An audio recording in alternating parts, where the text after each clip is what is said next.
परसों मैंने किराए के मकानों में रहने की सेंचुरी और अपनी ज़िंदगी की निसफ सेंचुरी एक साथ मुकम्मल कर ली तो सोचा क्यों ना इस मुबारक और मसूद मौके को सेलिब्रेट किया जाए।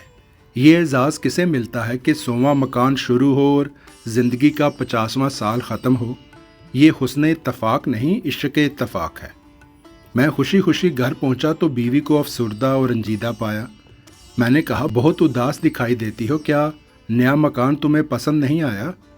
बोली, तुम्हारी रिफाकत में आज तक अनगिनत मकान बदले, कभी किसी मकान के बारे में शिकायत की? मैंने कहा, सच तो ये है कि मुझे तुमसे यही शिकायत है कि इतने मकान बदलने के बावजूद तुमने मेरा साथ और हाथ नहीं छोड़ा। बोली, अगर मैं मकानों को बदलने में हंसी खुशी तुम्हारा साथ ना देती तो तुम मकान बदलने की बजाय बीवियां बदलते और इस कोशिश में एक ना एक दिन कहीं घर दामाद लग जाते। मैंने कहा, बात क्या है? तुम ना सिर्फ उदास नज़र आती हो बल्कि लड़ाई के मूड में भी हो। बोली, एक बुरी खबर है, खुदा करे झूठी हो। अभी अभी तुम्हारे भतीजे ने आकर ये इतला दी है कि 25 साल पहले तुम जिस हाउसिंग सोसाइटी के मेंबर बने थे उसने बिलाहर मकान बना लिए हैं और ये कि तुम्हें अब अपना मकान मिलने ही वाला है। इस इतला को सुनकर मैं बेहोश होते होते बचा। पैरों तले से मकान समेत ज़मीन निकलने लगी। मैंने सोचा, ऐसा हरगिज़ नहीं हो सकता, ये सब झूठ है। मैं और अपना ज़ाती मकान? ज़िंदगी के 50 बरस बीत चुके, अब मैं अपना मकान लेकर क्या करूँगा? मैं ये सोच ही रहा था कि बीवी ने कहा, किस सोच में पड़ गए, बताओ अब क्या होगा? मैंने बीवी पर काबू पाने की खातिर अपने आप पर काबू पाते हुए कहा, होना क्या है, अगर ज़ाती मकान मिलता है तो उसमें चले जाते हैं। लोग तो ज़ाती मकान के लिए तरसते हैं। ये उदास होने की नहीं, खुशी की बात है। बोली, मगर मेरे लिए ये खुशी की बात नहीं है। किराए के मकान में इज़्दिवाजी ज़िंदगी का जो लुत्फ़ है वो ज़ाती मकान में कहाँ? मैंने तुमसे शादी इसलिए की थी कि तुम्हारा अपना कोई ज़ाती मकान नहीं, क्योंकि मैं जानती हूँ कि जिस दिन तुम्हें अपना मकान मिल जाएगा तुम अपनी सारी तवज्जो मुझे बनाने संवारने की बजाय मकान को बनाने सजाने में सर्फ कर दोगे। मैं अपने और तुम्हारे बीच किसी मकान को हाइल होते नहीं देखना चाहती। फिर हमारी खुशगवार इज़्दिवाजी ज़िंदगी का राज यही है कि तुम्हारा ज़्यादा वक्त मकानों के मालिकों से लड़ने या उन्हें खुश करने में गुजरता है। मुझसे लड़ने की तुम्हें मोहलत ही नहीं।